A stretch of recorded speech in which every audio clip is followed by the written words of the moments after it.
इस मूवी का एक्सप्लेनेशन सुनने के बाद आपको साउथ कोरियन मूवीज से प्यार हो जाएगा। आखिर बनाते कैसे हैं लोग इतनी धांसू मूवीज। हेलो फ्रेंड्स, आज हम बात करने वाले हैं 2017 में आई South Korean psychological thriller movie Forgotten के बारे में, जिसमें आपको हर कदम पर एक नया ही सस्पेंस देखने को मिलेगा। मूवी के प्लॉट के बारे में बात करके मैं इसके जोरदार सस्पेंस को खत्म नहीं करना चाहता, इसलिए ज्यादा टाइम पास न करते हुए सीधा चलते हैं एक्सप्लेनेशन पर। कहानी की शुरुआत होती है और हम एक फैमिली को देखते हैं जो अपने एक नए घर में शिफ्ट हो रही थी। गाड़ी में उस फैमिली के छोटे बेटे जिन सोक को कुछ विजन्स आते हैं और वो पसीने में लथपथ नींद से घबरा कर उठता है। वो बड़ी ही अजीब नजरों से अपनी मॉम, डैड और भाई को देखता है। तब उसके डैड कहते हैं कि तुमने जरूर कोई बुरा सपना देखा होगा। जिन सोक का बड़ा भाई यो सोक हंसते हुए कहता है कि लगता है नए घर में जाने की खुशी में ये पूरी रात सोया नहीं है। खैर, जब वो लोग अपने नए घर पहुंचते हैं तब जिन सोक उस घर को देखकर थोड़ा अनकंफर्टेबल फील करता है। जाने क्यों उसे ऐसा लगता है कि जैसे वो इस घर में पहले भी कभी आ चुका है। लेकिन योसोक के पूछने पर जिनसोक कहता है कि उसे घर बहुत पसंद आया। यहाँ हमें पता चलता है कि जिनसोक के लिए उसका भाई योसोक एक रोल मॉडल है, एक आइडल, जो कि घर के सभी कामों से लेकर स्कूल, कॉलेज, म्यूजिक, स्पोर्ट्स हर एक्टिविटी में हमेशा अव्वल रहता है। लेकिन एक एक्सीडेंट में उसका लेफ्ट पैर फ्रैक्चर हो गया था, इसीलिए वो थोड़ा लंगड़ा कर चलता है। But still he is the hero for Jin and his family. Jin को भी एक हेल्थ इशू है, उसे एंजाइटी की प्रॉब्लम है, इसीलिए वो उसे कंट्रोल करने के लिए मेडिसिन लेता है और अगर बात बिगड़ जाए तो उसका बड़ा भाई है ही उसे संभालने के लिए। खैर, जब ये लोग घर में सामान की शिफ्टिंग कर रहे थे तब योसोक दीवार पर एक कैलेंडर लगाता है जिसमें 5 मई 1997 की डेट थी।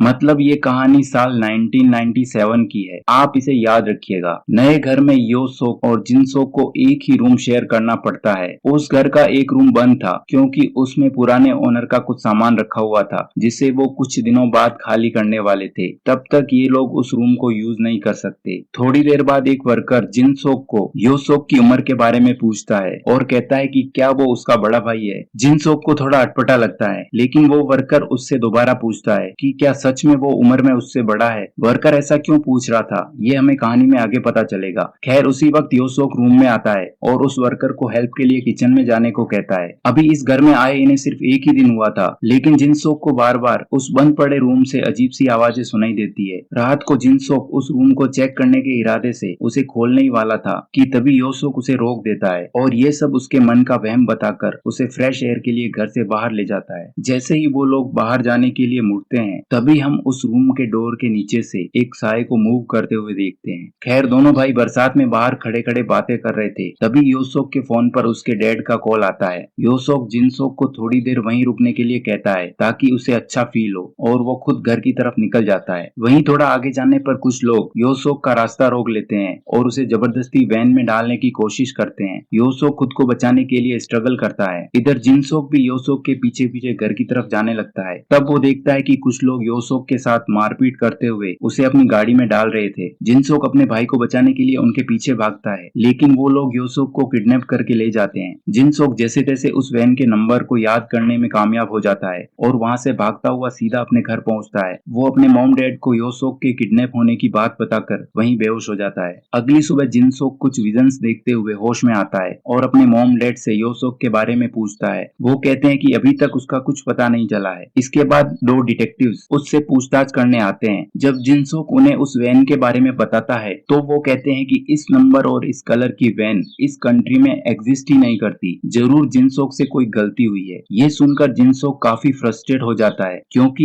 एक तरह से डिटेक्टिव्स उसकी सारी बातों को झूठ बता रहे थे। खैर, इसके बाद योसोक की तलाश शुरू होती है और डिटेक्टिव्स उसके घर के फोन को सर्विलांस पर लगा देते हैं, लेकिन उन्हें फिरौती के लिए भी कोई कॉल नहीं आता। इसी बीच एक रात जिनसोक को फिर से कुछ विजन्स आते हैं और साथ ही उस बंद रूम से आवाजें आना शुरू हो जाती है। इससे जिनसोक बहुत ज्यादा डर जाता है। इधर योसोक की तलाश पूरे 19 दिन तक चलती है और जब केस ठंडा पड़ने लगता है तो एक दिन अचानक योसोक सही सलामत घर वापस आ जाता है। लेकिन पिछले 19 दिन में उसके साथ क्या हुआ उसे कुछ भी याद नहीं था। हालांकि योसोक के वापस लौट आने से जिनसोक काफी खुश था। इसके बाद एक रात को जिनसोक योसोक को घर से बाहर जाते हुए नोटिस करता है, लेकिन जब अगली सुबह वो योसोक से इस बारे में पूछता है तो वो इस बात को मानने से ही इनकार कर देता है। फिर जब योसोक वहाँ से काम के लिए जाने लगता है तो जिनसोक नोटिस करता है कि पहले योसोक लेफ्ट पैर से लंगड़ा कर चलता था, बट अब वो राइट पैर से लंगड़ा कर चलने लगा है। जो कि उसके लिए थोड़ा शॉकिंग था। उसी रात जिनसोक की पढ़ते पढ़ते आंख लग जाती है और यहाँ पर योसोक एक मैकेनिकल पेंसिल की लेड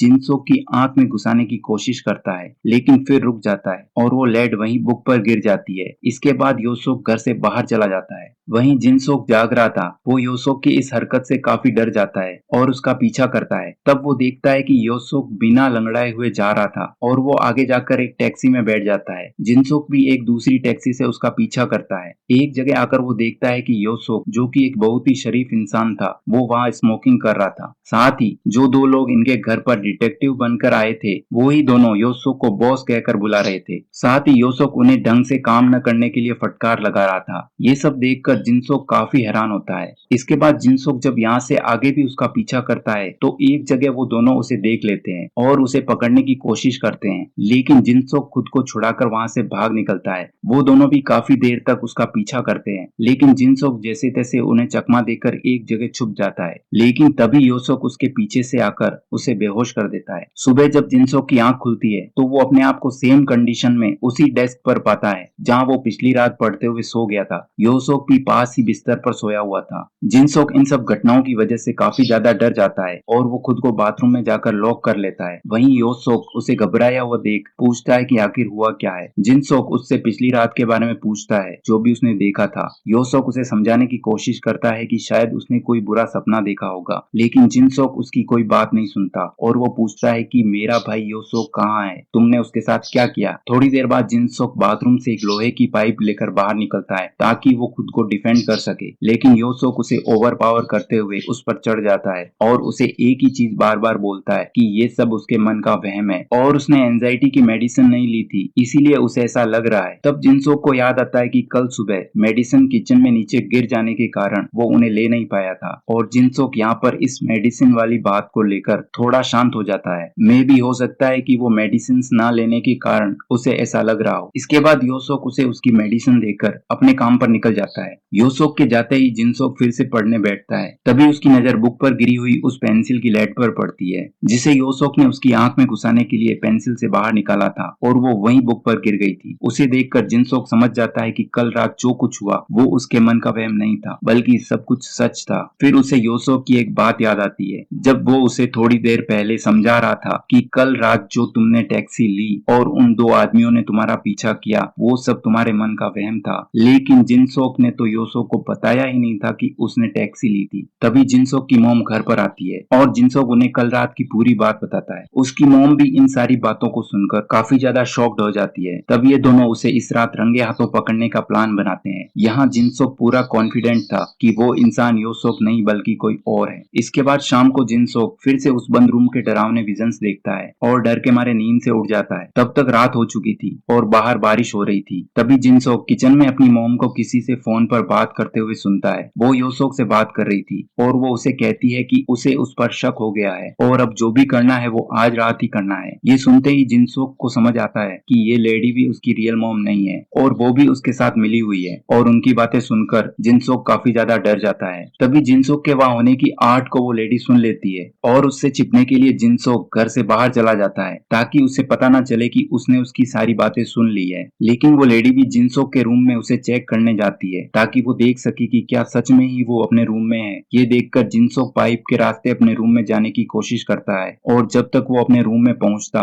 तब तक वो बारिश के कारण पूरी तरह से भीग चुका था। जब वो लेडी उसके रूम में जाती है तो उसे बारिश के पानी से भीगा हुआ देखकर वो समझ जाती है कि इसने इनकी सारी बातें सुन ली है, बट फिर भी यहाँ वो नाटक करती है कि उसने कुछ भी नोटिस नहीं किया और वो उसके रूम से बाहर निकलकर अपने सभी मेंबर्स को कॉल करती है और बताती है कि उनका भांडा फूट चुका है और वो सबको वहां पर आने के लिए कहती है। इधर जिनसोक भी अपनी जान बचाने के लिए उसी खिड़की से बाहर कूद जाता है और वहां से भागने की कोशिश करता है, लेकिन जब तक वो उस घर से बाहर निकल पाता तब तक वहां उसके वो सो कॉल्ड डैड और बाकी सब लोग भी पहुंच जाते हैं। वो लोग जिनसोक को पकड़ने के लिए उसके पीछे भागते हैं। जिनसोक भी अपनी पूरी ताकत लगाकर पुलिस स्टेशन की तरफ भागता है। वो पुलिस स्टेशन के सामने एक पुलिस की वैन से टकराता है और उनसे हेल्प मांगता है। पुलिस को देखकर उसका पीछा करने वाला आदमी वहां से भाग जाता है। पुलिस स्टेशन में जिनसोक पुलिस ऑफिसर ऑफिसर्स को अब तक जो कुछ हुआ वो सब बताता है। ऑफिसर्स उससे पूछते हैं कि तुम्हारी अपनी ही फैमिली तुम्हें क्यों मारना चाहती है, लेकिन जिनसोक के पास इसका कोई जवाब नहीं था। लेकिन इसके आगे जो भी होता है वो जिनसोक और हम व्यूअर्स के लिए बहुत ही शॉकिंग था। एक ऑफिसर उसके सोशल सिक्योरिटी नंबर से बताता है कि तुम 1977 में पैदा हुए थे, इस हिसाब से तुम्हारी एज अभी 41 ईयर्स है। जिनसोक ये सुन के चौंकता है। वो कहता है कि अभी ईयर 1997 है और इस हिसाब से वो अभी 21 साल का है। ये सुनकर ऑफिसर्स और वहाँ पुलिस स्टेशन में बैठे सब लोग हंसते हैं। तब एक ऑफिसर उसे दीवार पर टंगा कैलेंडर दिखाता है और कहता है कि अभी 1997 नहीं बल्कि ईयर 2017 चल रहा है। वहाँ जिनसोक सबके हाथ में लेटेस्ट फोन और इलेक्ट्रॉनिक डिवाइसेस देखकर बहुत हैरान होता है। तब ऑफिसर टीवी ऑन करता है, उसमें ईयर 2017 की न्यूज चल रही थी। और ये सब कम नहीं था कि जब जिन सामने दीवार पर लगे एक आईने में खुद को देखता है तो उसका चेहरा 21 साल नहीं बल्कि 40 साल के आदमी का था। ये सब देखकर वो पूरी तरह से हिल जाता है। अब उसे जानना था कि आखिर ये सब चल क्या रहा है, इसीलिए वो वापस अपने घर आता है और उन सबको बाहर आने के लिए कहता है। तभी उसे उसी बंद रूम से म्यूजिक की आवाज सुनाई देती है। वो उस रूम में जाता है तो वहाँ एक मैनीक्वीन को लिटाया गया था, उसी के पास एक चाकू पड़ा था और सब तरफ खून ही खून फैला हुआ था। ये सब देखकर जिनको कुछ समझ नहीं आता, तभी वो सारे लोग ये कहते हुए बाहर आते हैं कि उनका प्लान एक बार फिर से फेल हो गया है। तब जिन यूसोक से पूछता है कि तुम लोग कौन हो और तुमने मेरे साथ क्या किया है। यूसोक कहता है कि ये तो कुछ भी नहीं है, अभी तो तुम्हें बहुत कुछ जानना बाकी है। फिर वो बताता है कि आज से 20 साल पहले 20 दिसंबर 1997 को इस घर के इसी रूम में एक माँ और उसकी बेटी का कत्ल हुआ था, जबकि कोई लूटपाट नहीं हुई थी। उस केस पर पूरे देश की नजरें थी, लेकिन पुलिस उस केस को सुलझा नहीं पाई और वो केस एक मिस्ट्री बनकर ही रह गया। हालांकि उसे सुलझाने के लिए एक स्पेशल टीम भी बनाई गई, लेकिन फिर भी उन्हें कोई कामयाबी नहीं मिली और इसी तरह समय बीतता गया और धीरे धीरे उस केस को लोग भूलने लगे। लेकिन विक्टिम का परिवार उसे भुला नहीं पाया। उन्होंने कुछ लोगों को हायर किया केस को दोबारा इन्वेस्टिगेट करने के लिए। उन लोगों ने भी बहुत कोशिश की, लेकिन 4 साल और निकल गए और आखिरकार एक दिन उन्होंने किलर को ढूंढ ही लिया। जब उन्होंने उस किलर को इंटेरोगेट करना शुरू किया तो काफी टॉर्चर करने के बाद भी वो किलर सिर्फ यही कहता कि उसने कुछ नहीं किया है। यहाँ हमें पता चलता है कि वो किलर कोई और नहीं बल्कि जिनसोक था, इसीलिए उसे बार बार डरावने विजन्स आते थे जो कि उसके साथ हुए उस इंटेरोगेशन के थे। और ये लोग ही वो डिटेक्टिव्स थे जिन्हें इस केस के लिए हायर किया गया था। खैर यूसुफ की बात सुनकर जिनसोक कहता है कि उसे कुछ और पता हो ना हो, लेकिन इतना जरूर पता है कि वो किसी का मर्डर नहीं कर सकता। यूसुफ कहता है कि जिनसोक ये बात पहले भी कई बार कह चुका है, लेकिन उसे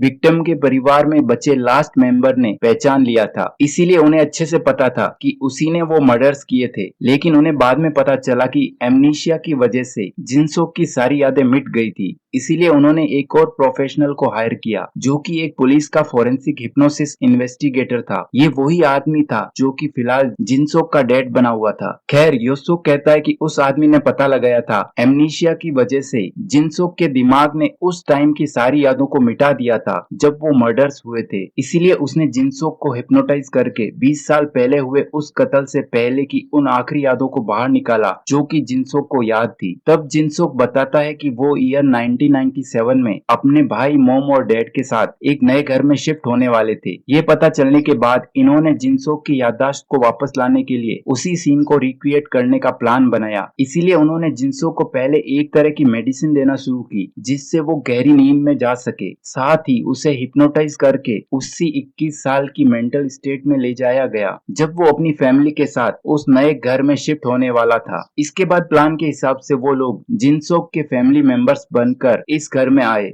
और यहाँ आने से पहले उन्होंने जिनसोक को इंटेरोगेट करने के लिए काफी टॉर्चर किया था, इसीलिए गाड़ी में सोते हुए उसे डरावने विजन्स आ रहे थे और जब वो नींद से बाहर आया तो हिप्नोटाइज्ड होने के कारण वो उन सब लोगों को अपना फैमिली मेंबर समझ रहा था और यही वो सीन था जो हमने कहानी की शुरुआत में देखा था। इसीलिए जिनसोक को अब तक यही लग रहा था कि वो 21 साल का है और ये साल 1997 चल रहा है। जिनसोक ने उसी घर में वो मर्डर्स किए थे, इसीलिए जब वो नए घर पहुंचे तो उसे वो घर थोड़ा जाना पहचाना लग रहा था और यही कारण था कि उस वर्कर ने जिनसोक से पूछा था कि क्या सच में यूसुफ उसका बड़ा भाई है, क्योंकि उस वक्त जिनसोक की एज 41 साल थी और वो उस वर्कर को दिखने में यूसुफ से उम्र में बड़ा लग रहा था। लेकिन आप सोच रहे होंगे कि जब ये लोग जिनसोक के फैमिली मेंबर्स नहीं है तो उसके रियल फैमिली मेंबर्स का क्या हुआ, ये हमें कहानी में आगे पता चलेगा। खैर यूसुफ आगे आगे बताता है कि सब कुछ उनके प्लान के हिसाब से सही चल रहा था और जिस दिन वो लोग उस घर में शिफ्ट हुए थे उसी रात को बरसात भी हो रही थी, जो कि उनके प्लान के लिए एकदम सही था। इसीलिए उन्होंने उसी रात को उस मर्डर सीन को रिक्रिएट करने का प्लान बनाया, जिसके लिए वो दो लोग जो कि डिटेक्टिव्स बनकर उस घर में आए थे, वो उस बंद रूम में एक मैनिक्विन को लिटाकर मर्डर के सीन को हूबहू रिक्रिएट करने में लगे हुए थे। इसीलिए जिनसोक को बार बार उस रूम से आवाज सुनाई दे रही थी। जब योसोक जिनसोक को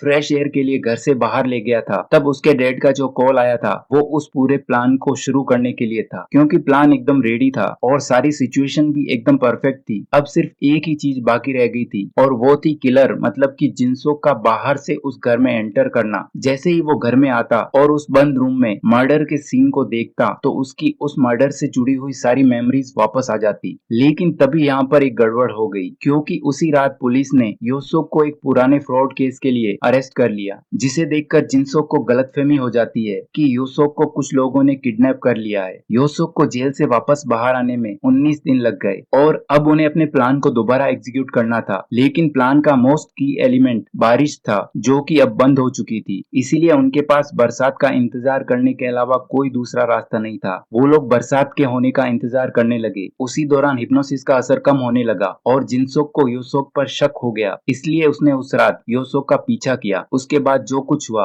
वो हमने अब तक की कहानी में देखा। इसके बाद कहानी प्रेजेंट में आती है और ये लोग जिनसोक को गाड़ी में ले जा रहे थे, लेकिन जिनसोक अभी भी उन मर्डर्स में खुद का हाथ होने से इनकार करता है और खुद को बचाने के लिए चलती हुई गाड़ी से छलांग लगा देता है। योसोक बने उस डिटेक्टिव के लिए जिनसोक इकलौता और आखिरी सबूत था, इसीलिए वो किसी भी हालत में उसे खो नहीं सकता था। वो तुरंत गाड़ी वापस घुमाता है और उसका पीछा करता है। उस डिटेक्टिव को जिनसोक हर हाल में चाहिए था, इसीलिए वो रास्ते में पड़ने वाली छोटी दुकानों और ठेले वालों को उड़ाते हुए गाड़ी उसके पीछे भगा रहा था। बट एक मोड़ पर आकर उनकी गाड़ी एक पेड़ से टकरा जाती है और जिनसोक फिलहाल के लिए बाल बाल बच जाता है, लेकिन अगले ही मोड़ पर एक दूसरी गाड़ी उसे भी ठोक देती है। इसके बाद जिनसोक की आंख एक हॉस्पिटल के अंदर खुलती है, जहां वो बुरी तरह से घायल था। इसके बाद हम जिनसोक की मेमोरी का फ्लैशबैक देखते हैं, जब वो ईयर 1997 में अपनी फैमिली के साथ था। जिनसोक एक शांत और वेल मैनेज्ड लड़का था, जिसे नेचर से बहुत लगाव होता है। एक दिन वो अपनी फैमिली के साथ कहीं घूमने गया था, लेकिन वापस घर लौटते समय उनकी कार का एक्सीडेंट हो जाता है, जिसमें जिनसोक तो बच जाता है, लेकिन उसके मॉम और डैड की वहीं पर डेथ हो जाती है। वहीं उसके बड़े भाई को मेजर इंजरीज होने के कारण आईसीयू में लाइफ सपोर्ट पर रखा गया था। उसके इलाज के लिए जिनसोक को पैसे की जरूरत थी, लेकिन उसी समय पूरी कंट्री में इकोनॉमिक डिप्रेशन चल रहा था, जिससे पूरे देश में लाखों लोग बेरोजगार हो चुके थे। लेकिन जिनसोक अपने भाई को बचाने के लिए हर जगह जॉब और लोन के लिए ट्राई करता है। वो सब जगह हाथ पैर जोड़ता है ताकि उसे कोई जॉब या फिर लोन दे दे, लेकिन उसे हर जगह से सिर्फ निराशा ही हाथ लगती है। वो हर दिन जॉब के लिए अप्लाई करता,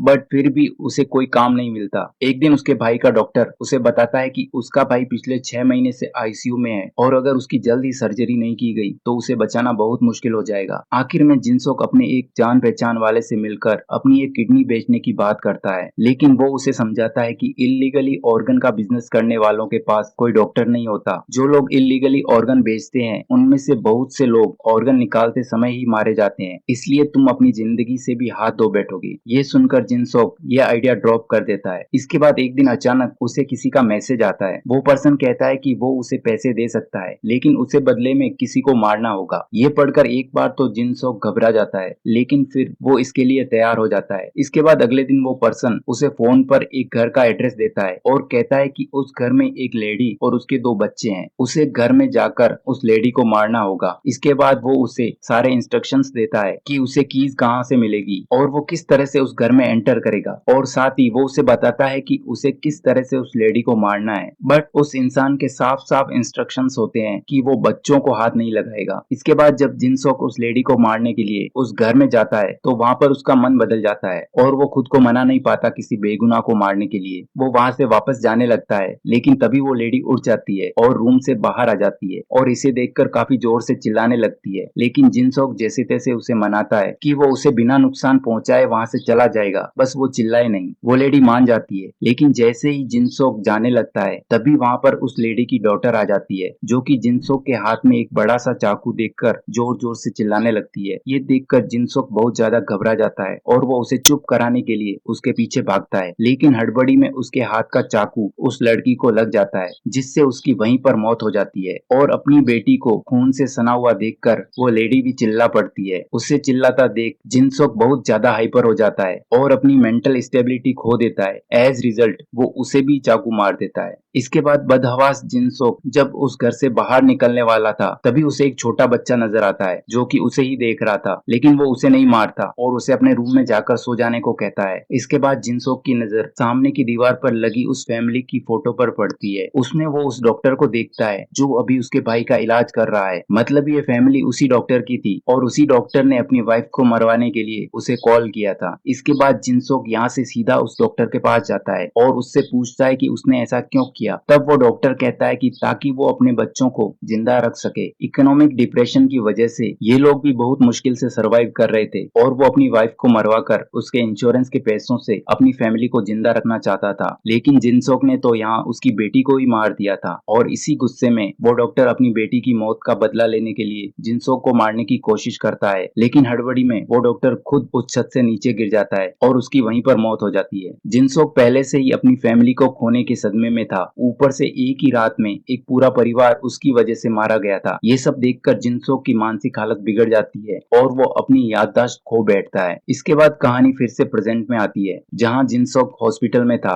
और तभी वो डिटेक्टिव जिनसोक को मारने के लिए वहाँ आता है। वो उसकी ड्रग्स में पॉइजन इंजेक्ट करने जाता है। तब जिनसोक उस छोटे बच्चे से माफी मांगने की बात कहता है। ये सुनकर डिटेक्टिव समझ जाता है कि उसकी याददाश्त वापस आ चुकी है। वो पॉइजन इंजेक्ट नहीं करता और उससे पूछता है कि उसने उस लेडी और उसकी डॉटर को क्यों मारा। उसे ये सब करने को किसने कहा था? क्या उसके पति मतलब उस डॉक्टर ने उसे ऐसा करने को कहा था? क्योंकि उस डिटेक्टिव को पता चला था कि उस डॉक्टर ने अपनी वाइफ के मर्डर से 1 महीना पहले उसके नाम पर बहुत सारी इंश्योरेंस पॉलिसीज ली थी। यहाँ हमें थोड़ी सी इमोशनल सीन देखने को मिलती है क्योंकि ये डिटेक्टिव ही वो बच्चा था जिसे जिनसोक ने उस रात मारा नहीं था। वो जिनसोक से कहता है कि उसके परिवार की मौत के बाद उसके रिलेटिव्स ने उनकी पूरी प्रॉपर्टी हड़प ली और उसे अनाथ आश्रम में छोड़ दिया। इससे तो अच्छा होता कि वो उस छोटे बच्चे को भी मार देता। ये सुनते ही जिनसोक की आंखों से आंसू निकल जाते हैं और वो उन सब के लिए उससे माफी मांगता है, लेकिन वो डिटेक्टिव उससे दोबारा पूछता है कि क्या उसके डैड ने ही उसे ये सब करने के लिए कहा था, लेकिन जिनसोक फिर भी उससे झूठ बोलता है कि उसने खुद ही उन्हें मारा था। जिनसोक उसके डैड को